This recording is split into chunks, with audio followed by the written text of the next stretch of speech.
Hi, everybody. Welcome to week 4 of our English 1020 online class. On this rainy day, I am going to go over in this video, first of all, an overview of our week's work and kind of talk through the assignments and the schedule. Then I want to do a little bit of a deep dive into peer review or reader review. And last but not least, I'll try to tackle some frequently asked questions about Project 1, which is due when? That's right, this Sunday at 11:59 p.m. Okay, so without any further ado, I'm going to switch over to our Canvas view and we'll get right to it. Okay, so to overview the week's activities, this is probably foremost on a lot of people's minds, the fact that this is our final week of Project 1. So that's our focus. We're going to work on revising, getting feedback on, and polishing your Project 1 rhetorical analysis essay. To that end, this week I'm asking you guys to watch your week 4 instructor video, which you're doing right now. High five. I'm also asking you to watch this peer response mini lesson and a little vid, which I'll talk about more in a second. The peer response mini lesson connects directly to your reader review assignment. And so in a second, I'll talk a little bit more about that assignment and how there's many names for one essential action. But back to the overview. This week, I'd like you to read several things, but only one real chapter assignment. First of all, read your shitty first draft. You can prep for your conference with me if you're going to choose to have a conference with me, or just to reread it to get yourself familiar with the things that you want to change and revise. I recommend reading out loud. It really helps to process some of the things that don't get processed when we're just looking visually at a text. We're definitely going to be sharing our drafts with each other this week, so read your shitty first draft and make changes before you participate in reader review. Also, I'd like you to read FIA, pages 12 through 19. It's going to talk through some basics of digital composing, which you've already been working with this semester. You've gotten your hands into that digital writing world pretty solidly. But read through this and see if it adds to what you're thinking about, if it can help change the way you think about some things or give you some new ideas. And then at the end of the week, I'm asking you to look at the Project 2 assignment because next week we're going to start right away with Project 2. We'll lose no time. This week, writing is basically just notes and feedback on your classmates' drafts when we do reader review. You have one small digital journal, DJ number 4, and then it's really just finishing Project 1, revising, getting that really strong and polished for Sunday night. Now, you remember last week when I said, there's some flexibility here. You don't have to do everything on any order in any particular order. That is not the case this week. There are some really important pairings that you need to be mindful of when you're doing the assignments this week. For example, you definitely want to read over your shitty first draft if you're planning to have a conference with me. Now, of course, I'm not in the office on Wednesdays, but I am here this afternoon and on Thursday. So if you are planning to have a conference with me, you can drop by during my office hours, or if you need a time that's outside of my office hours, please just email me and we can set something up. These conferences are not mandatory. Just FYI, they're optional.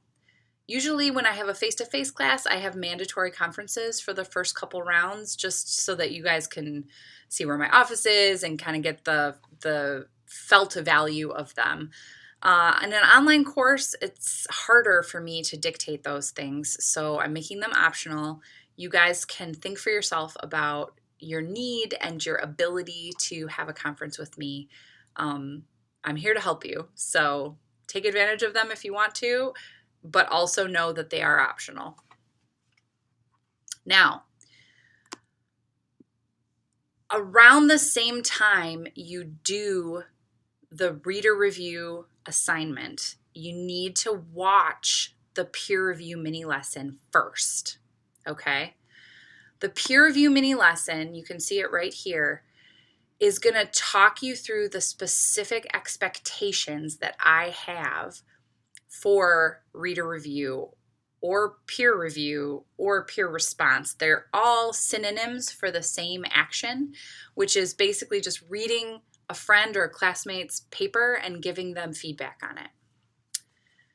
So I want you to watch this mini lesson first before you try to give anyone feedback, because one of the things that often happens, and I have a lot of students who complain about it when they come into my classes, is that peer review isn't that helpful, or it's only nominally helpful, or it depends on the person. What I'm trying to do is get us all on the same page so that we're all giving each other excellent quality feedback so that everybody benefits from every reader, okay? So know that you want to watch that peer response mini lesson video before you give feedback on a classmate's draft. Similarly, you definitely want to read your classmates' drafts and look at that digital composing piece from FIA before you write your digital journal. So once again, it's like the videos and the readings come before the written assignments, and it'll just help you build off of what you learn in those readings and videos.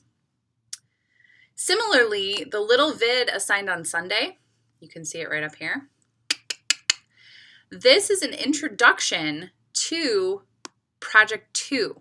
Now, Project 2 is an awesome project, and I was on the committee that helped to design this project, but the person who spearheaded Project 2 was my friend and colleague, Dr. Adrienne Jenkins, and you can see her video where she introduces Project 2, the iSearch. It's really helpful. It's kind of nice, too, to like hear it in a voice that's not mine. So check that out and read Project 2 at the same time, okay? So we've got a lot of pairings going on here in terms of assignments. Now, this peer response, or I call it reader review. It goes by a lot of different names. Reader review, peer response. For our online class, it's happening digitally and asynchronously, which means that we're not like coming into a room, so it's digital online. And it's asynchronous, meaning we're not all required to work on things at the same time. So what you want to do is, this is a discussion thread that I've set up. You can just post your draft as a reply to the thread. So you can see here there's a place to attach a file. Here in the text box, this is where you can write down the things that you'd like feedback on. If you have questions about your draft, if there's a particular part of the essay that you really want your readers to look at, you can put it in this text box. You can use bullet points, post your reply, and then what everyone's going to do is pick 2 classmates to give their response to. You reply to that post, okay? It's pretty easy once you get the hang of it. Just don't be scared and go for it. All right, now, last thing I want to do before we close out this video, we'll talk a little bit about the DJ, just to know that there's going to be a prompt here that's designed to help you reflect on your writing process as well as respond to the readings. So look at that carefully. Let's, though, get into frequently asked questions about Project 1. So again, it is due Sunday at 11:59 p.m. First frequently asked question, a lot of people wonder about citations. Do I need citations? What kind of citations? Just to reiterate stuff that is from our syllabus, this should be in MLA style. Now, there's some instruction about that in the assignment. This is kind of a template for how the first page should look. You can see here, there's a link, excuse me, to the OWL at Purdue and MLA formatting. Lots of tips and tricks and supports here to help you if you're not super familiar with MLA style. But brass tacks, should I have citations? Yes, you're going to have at least one citation in your works cited. Anybody? Anybody? Oh, yes, I see that hand. Your citation should be the article that you are analyzing. So you're going to put that in your works cited, and you want to cite the pages that you're referencing throughout the essay in your in-text citations. So you want in-text citations and a works cited entry for this essay. Okay, let's see. Some other frequently asked questions. For the outline of the assignment, you can see it right here. There's a brief outline, if you like it more bare bones, and the outline's kind of expanded upon here. And I've had this question a couple of times, how many paragraphs should this be? Can I just say, it doesn't matter. I mean, it does. Obviously, you need some amount of paragraphs, and I've given some suggestions here for about how long you want the introduction to be. Your analysis should be like the meat, the main body of your essay. Your conclusion should kind of cover one-ish, maybe 2 paragraphs. But you'll see it's kind of just a suggestion. There's no set amount of paragraphs. However, each paragraph should only contain a single idea. Okay?